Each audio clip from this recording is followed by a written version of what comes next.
Hello everyone, and welcome to Politics and Religion. This is a new YouTube channel started by me. My name is Robert, and I'm going to be posting 4 different kinds of videos on this channel. On Mondays, I'm going to post politics videos, which are going to be about abstract political ideas like liberty and freedom and the community and the role of the government in society. On Fridays, I'm going to be posting videos about religion, and those will be equally as abstract, talking about the love of God and also about apologetics, an interest of mine, and various other topics of that sort.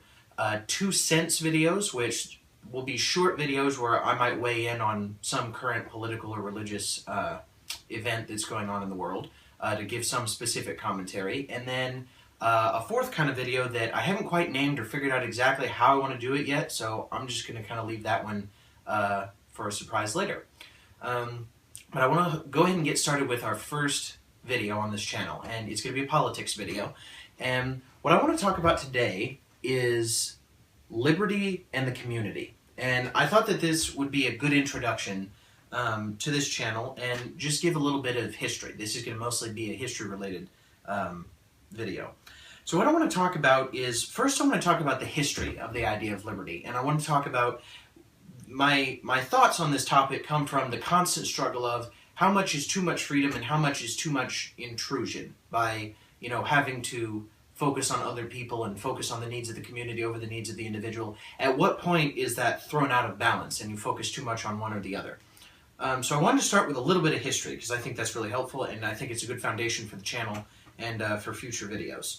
So first, let's start with liberty. What is the history of this debate, the history of the struggle between liberty and community? And it's all rooted in the foundation of political ideology, where political ideologies were first founded, and they are rooted in assumptions about humanity.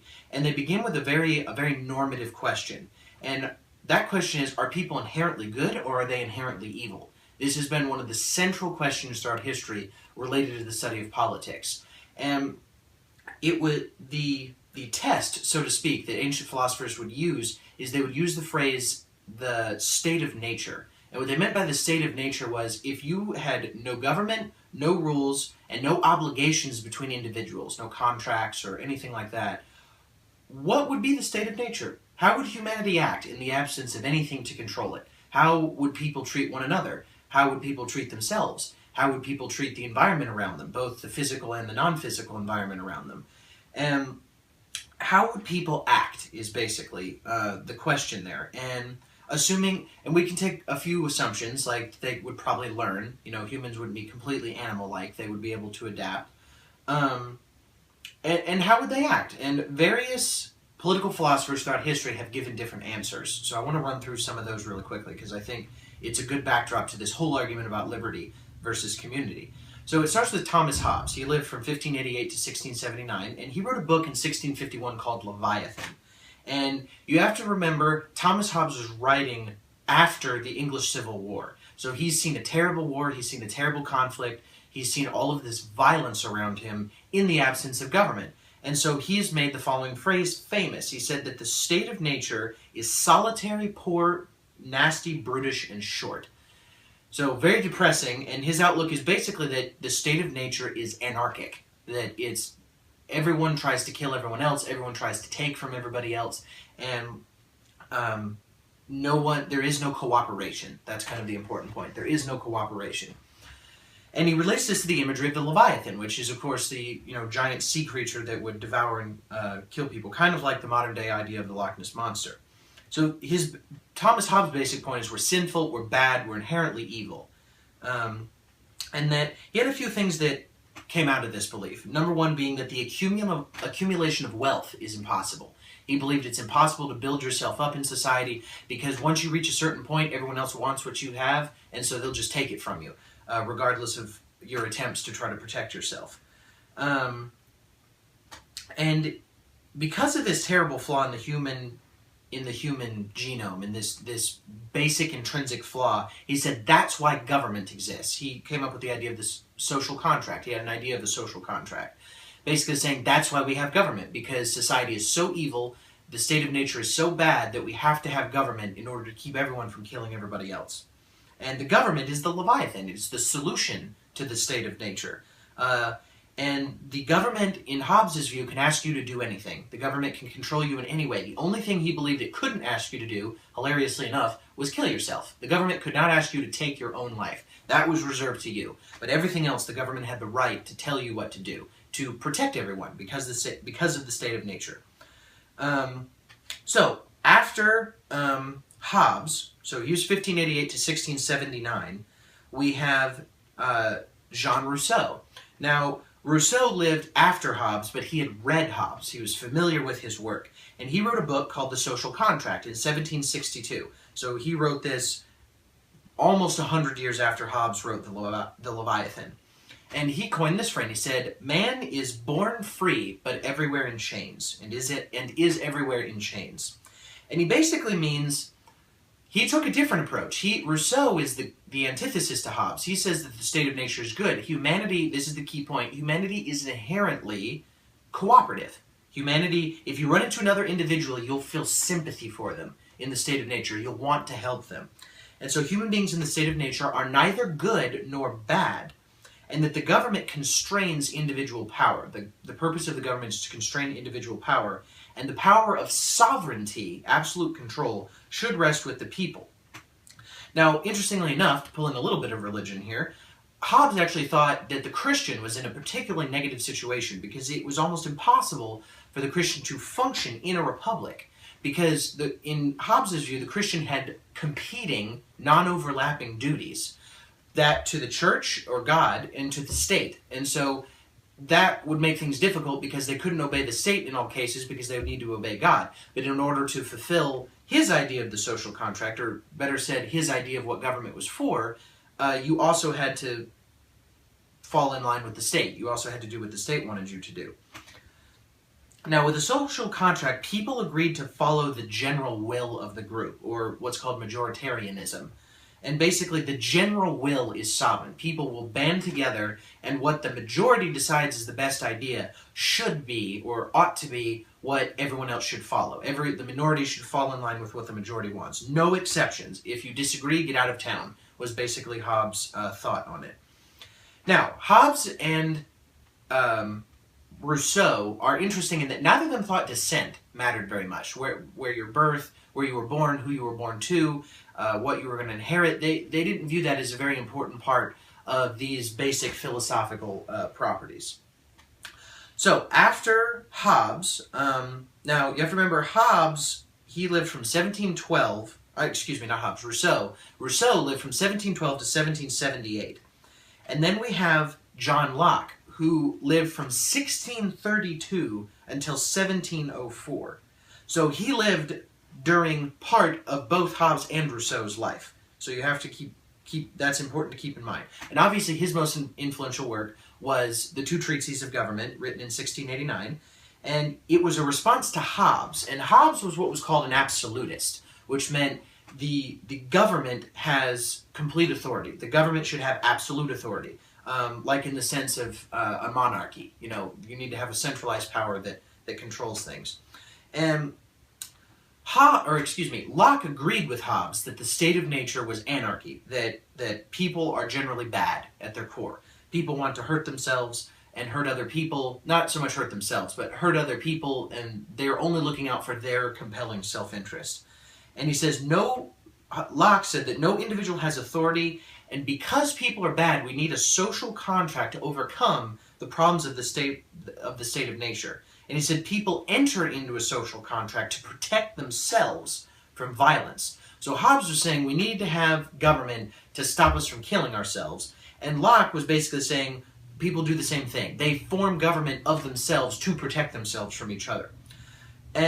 But Locke coined the idea, and this we see in the Declaration of Independence, straight modeled from Locke, is the idea of the existence of government. The purpose of government is to protect life, liberty, and property. The Declaration of Independence changes that to the pursuit of happiness, but it's still based on Locke. Life, liberty, and property. You have rights to yourself, you have rights to be free, not to be infringed upon by other people, and you have a right to property, to own things, to have things to your name. So unlike Hobbes, Locke also asserted that you had a right to revolt against your government if it was failing in its role. So remember, Hobbes And I don't know if this specifically comes from his very negative view of the state of nature because of where he came from during war or right after war and all of the historical backdrop there. But he believed that you had to listen to the government. Remember, the only thing you couldn't do, or the government couldn't tell you to do, was take your own life. But Locke says, if the government doesn't fulfill its role, if it's tyrannizing you, you have the right to revolt. And that's very different from Hobbes. So we have those three guys. They all talked about liberty. And to them, liberty was especially for Locke, who we traditionally think of as having the most to do, or writing the most about liberty and coining many of the ideas, at least in the West, about liberty. Liberty is to be free from the constraints of other people, to be free from the constraints of government, for them to not tell you what to do. Because notice that the government is there to protect your life, your liberty, and your property. And life, not so much, but even property could be thought of as a form of freedom, the freedom to own property. So in Locke's view, the government doesn't really exist like for any of its own interests. The government exists, even the government exists for you. It exists for purposes of liberty. It exists to protect your liberty and your property and your life. The emphasis is on protecting the individual. So even the government doesn't have any virtues of its own. The government is only there to protect the individual and to protect the individual's rights. So we have Hobbes, who thought the state of nature was anarchic and had a very negative view of human nature. Rousseau, that was kind of the opposite, thought humanity could work together. And then we had Locke, that thought it was negative, but that the government had a very specific role to protect your freedom. Then we move to another school of thought. I'm going to do a whole separate video on ideologies like the left and the right and so forth. But this can all be kind of grouped under classical liberalism, as it's called, and we'll come back to that. But there's another stream of thought that was created called utilitarianism that cropped up in the 19th century. And it started with Jeremy Bentham and John Stuart Mill. And they were utilitarianists, and utility was like the usefulness of something. And so they believed in utility maximization, which meant basically whatever makes me the happiest is what I should pursue. Whatever makes society the happiest is what society should pursue. And Mill wrote a book called On Liberty in 1859. And he basically said you should be able to disagree with those in power without fear of those in power. So basically, in a sense, an idea of free speech, that you should have the right to criticize. And under the utilitarianists, we also have Adam Smith, who wrote The Theory of Moral Sentiments in 1759, but his greater work is The Wealth of Nations, which was written in 1776. And he believed, his work, by the way, is what connects political science to economics. And in The Wealth of Nations, it's basically a lot of what we think of in classic economic Western ideas about free trade and freedom and private enterprise and all those things. A lot of that comes out of The Wealth of Nations. He believed in free trade. He founded capitalism. He believed in the invisible hand of the market. We can have a whole separate video on that. And sympathy and enlightened self-interest, meaning, rational and well thought out self-interest, not just blind self-interest. And in his book, Theory of Moral Sentiments, he talked about, it was written during the Scottish Enlightenment, and he, in his writings there, probably better for a religion video, but he tended more towards thoughts of Rousseau, that people can work together, that people can be inherently cooperative, than he did towards Hobbes. Now, next we move towards the people that believed more in the idea of community as opposed to liberty. So we talked about liberty, being free from the constraints of the government and from other people. But now let's talk about the community. What about the interests of the community? What do we owe to other people? How important is it to establish community? How much should the community require of the individual in the sense of giving up of their liberty? And there's no better place to start than Karl Marx. He lived from 1818 to 1883, and Karl Marx is to socialism what Adam Smith was to capitalism, which should go without saying. Karl Marx founded the idea of socialism, and he wrote Das Kapital and the Communist Manifesto, which is a fascinating read. Now, the Communist Manifesto, by the way, he didn't obviously write by himself. He wrote that also with Friedrich Engels, and that was written in 1884. Das Kapital was written in 1867. And he is known, Karl Marx, for this famous phrase, and it was in the Communist Manifesto, and the history of all hitherto existing society is the history of class struggles. And that is a famous phrase in political science. And basically what it means is he is questioning the fundamental question. So remember I said before, the state of nature was what everybody wrote about. That was the standard idea. In the absence of everything else, no government, no constraints, no anything, we're just left to ourselves, how do we act?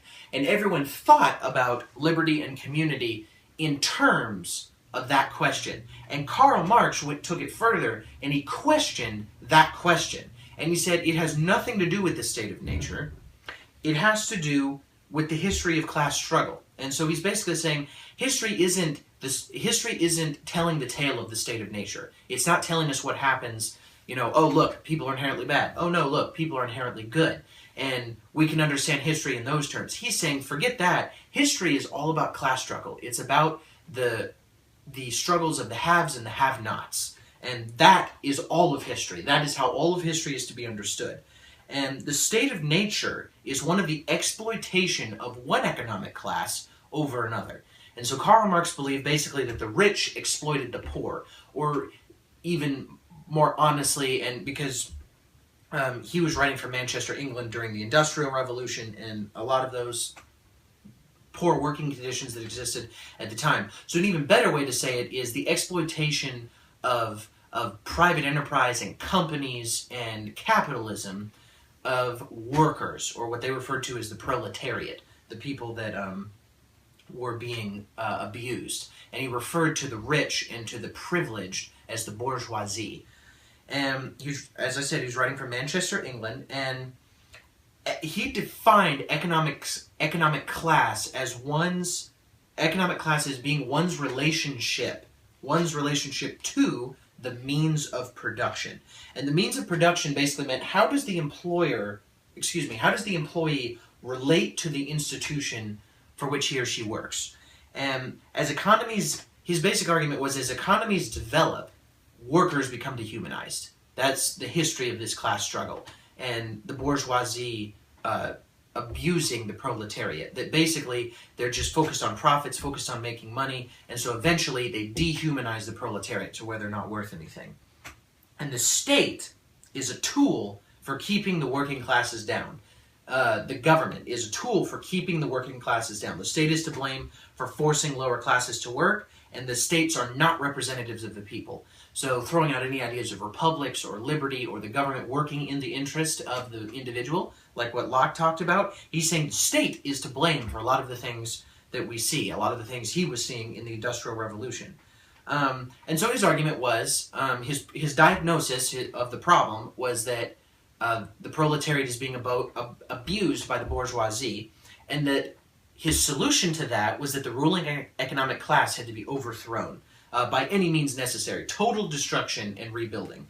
And that the classless society, meaning that the tyrannizing class is completely gone, will lead to a withering away of the state. So basically, Karl Marx believed in sort of a utopia. He believed that at a certain point, the government would not even be necessary anymore. People would learn how to deal with one another, and people would be able to live in harmony, and the government would be necessary for a while, but then it would just slowly wither away to where there was a classless society.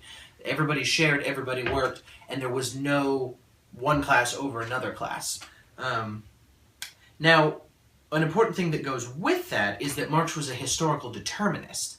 So he believed that history followed a predetermined path. History was always following an unchangeable path, and that revolution would be the natural outgrowth of history, of capitalist history.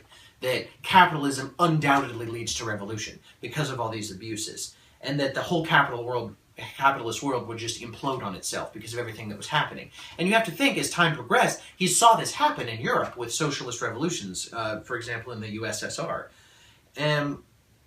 So what is interesting about this, though, is even though he refused the question of the state of nature, he still implicitly had beliefs about it. He basically believed that the state of nature changed over time, that people were bad and evil now because the higher economic class of the bourgeoisie were tyrannizing the proletariat, but that at some point, when this classless society could be created and that the state would wither away, that then the state of nature would become good.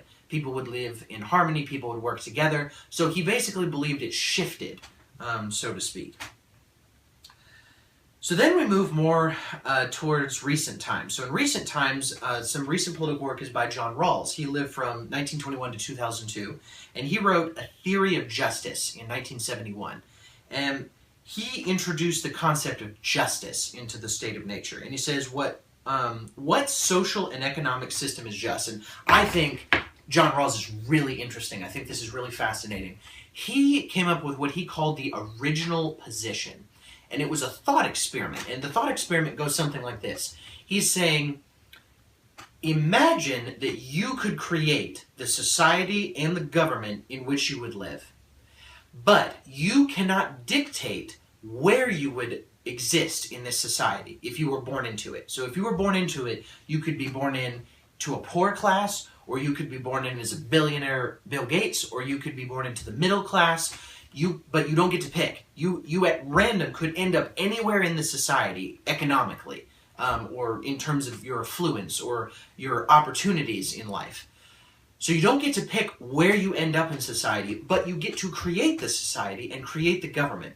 And he basically asked, what would you make? And whatever you would make is what is the best form of society and the best form of government. And I think that is a fascinating thought experiment. And so basically what you end up with is you end up with a social democracy, is what he ends up arguing. He says utilitarianism is immoral because you end up tyrannizing the minority, because what the majority wants is not always best, and you can't always know that what everybody wants in the beginning for any given decision, what everybody wants at the time will end up being what was the best decision later on. You can't know that. Equal participation without the tyranny of the majority. So he believed everyone should have an equal say, an equal vote, an equal voice in the society, and there should be a guaranteed minimum standard of living. So a lot like most European countries. A lot of European countries are social democracies, or socialist democracies. And it's basically saying you should have some freedom. You should have the ability to have some fluidity between classes, some ability to move up if you're down, but obviously, if you could possibly be born into the poorest of the poor, you're going to naturally, your human interest is going to want to have there to be some kind of safety net. And so you're going to want to have a little bit of a welfare state, so to speak, a little bit of provision if you happen to be born into the poorest of the poor. And so his basic argument was for a social democracy, but it's through the lens of this original position, this original thought process. And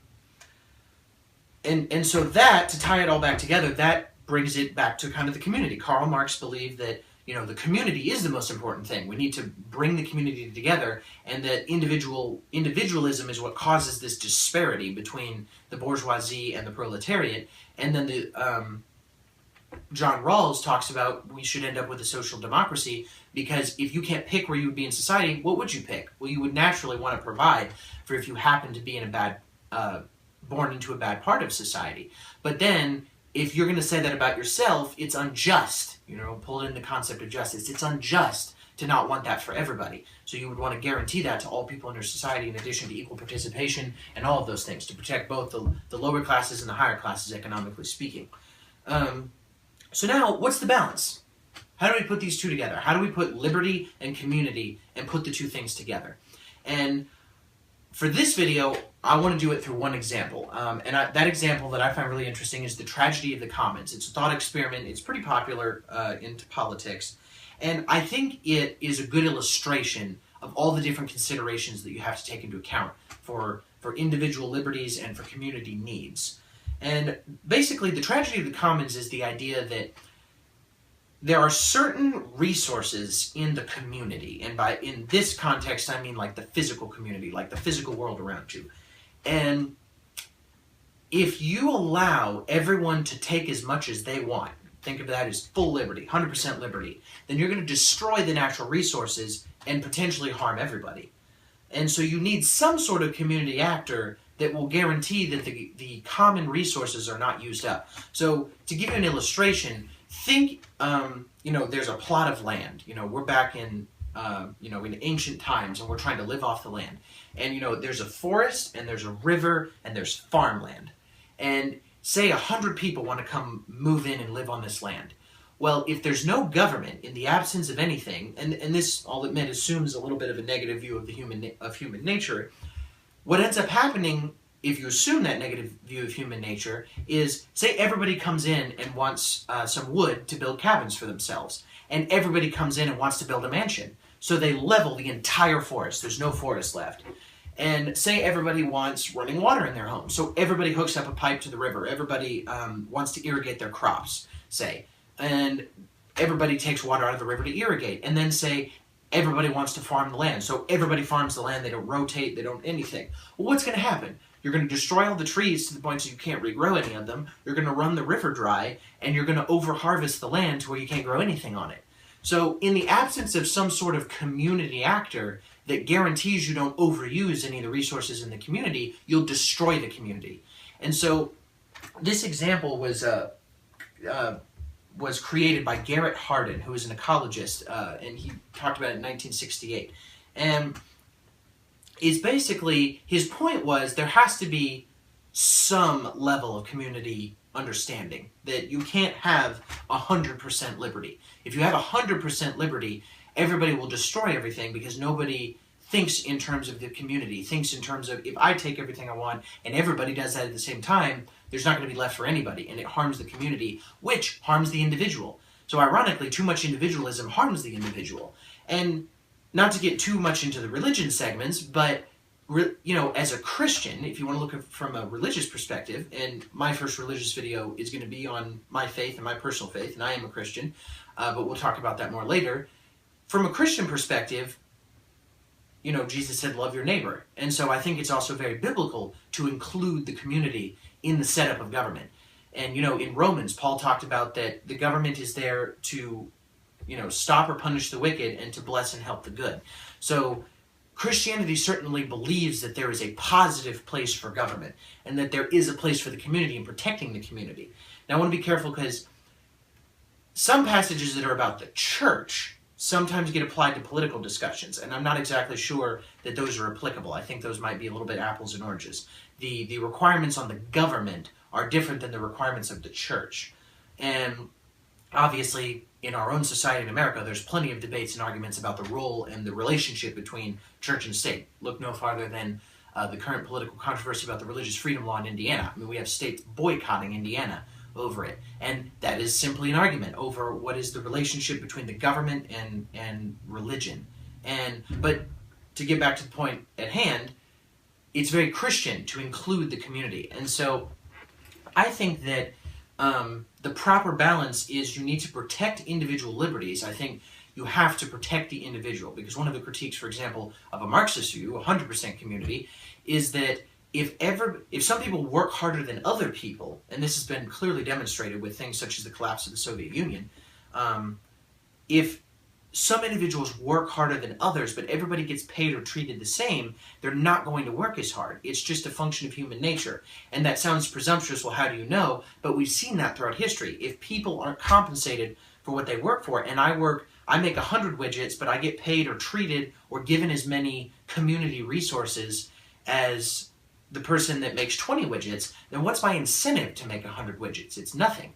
And so there has to be some respect for individual liberties, for giving the individual some of what they've worked for, and respecting liberty and their right to things that they've created, and their right to property and to own things. And that gets into whole other ideas of, owning property, can give you self-worth. I own property. It can boost your self-esteem. There's, I think, more than just philosophical considerations to liberty. But on the other hand, like with the tragedy of the commons, you have to have some community standards, or you end up hurting the individual. You end up hurting everybody. And at base, I don't think the state of nature question has quite been answered, because even from a Christian perspective, Christians believe that we're inherently sinful, but we also believe in the Imago Dei, that we're made in the image of God. We are created in the image of God. And those are two competing things inside every person. Or if you're a Christian, and Christians believe you have the Holy Spirit inside of you, that's you versus your sinful nature, is the way that they think about it. So I'm not sure the question is completely answerable, but I think that there is a balance. I think 100% of either has clearly been demonstrated to be a negative. And we'll look at that. The next politics video I want to do is about all the different political positions. We're going to start all the way at the left and move all the way to the right and look at all the different positions. And that'll be the next politics video. The next religious video, I think, is going to be, I said earlier, is going to be on my faith, my personal faith, and also on apologetics, a topic that I became interested in high school and that I continue to practice even now. And we'll be talking about that. And I hope that you guys enjoyed this video. I hope that you thought this was informative on liberty in the community. And hopefully this is the first of many successful videos for this channel. Please like this video. Please comment below if you enjoyed the commentary. If you'd like me to talk about a specific topic, please share. And most of all, please subscribe. And thank you very much. And I will see you guys on Friday.